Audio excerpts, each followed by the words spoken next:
আমাকে বাসার ভিতর থেকে একটা পুলিশ অ্যারেস্ট করে নিয়ে যাবে।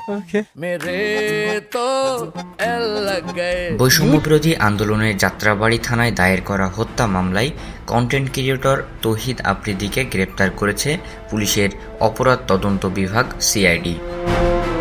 সিআইডির একটি বিশেষ দল বরিশালে অভিযান চালিয়ে তাকে গতকাল রোববার রাতে গ্রেপ্তার করে। সিআইডির প্রেস বিজ্ঞপ্তিতে বিষয়টি জানানো হয়েছে।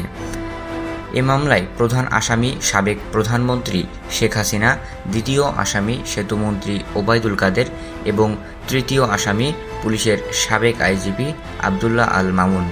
পাশাপাশি অজ্ঞাতনামা আরও প্রায় ১৫০ জনকে আসামি করা হয়েছে।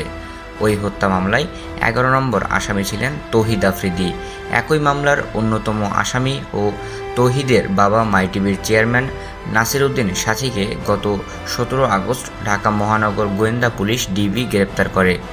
গত বছরের ২৭ আগস্ট নিহত আসাদুল হক বাবুর পিতা জয়নাল আবেদিন শেখ হাসিনা সহ মোট ২৫ জনের বিরুদ্ধে হত্যা মামলা দায়ের করেন।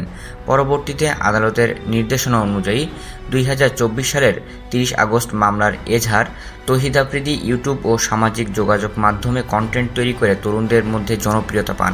সাম্প্রতিক বছরগুলোতে ব্লগ ও ভ্রমণ কেন্দ্রিক কন্টেন্ট তৈরির জন্য খ্যাতি অর্জন করেন। কিন্তু গত জুলাই আন্দোলনে বিভিন্ন কন্টেন্ট ক্রিয়েটরদের শিক্ষার্থীদের বিপক্ষে কন্টেন্ট তৈরি করার জন্য চাপ প্রয়োগ করেন বলেও জানা গেছে। তার ভেরিফাইড ফেসবুক পেজে ফলোয়ার সংখ্যা ৮,২১,০০০ এবং ইউটিউব চ্যানেলে সাবস্ক্রাইবার ৬৩,১০,০০০। তিনি সেখানে ২০৮টি ভিডিও আপলোড করেছেন।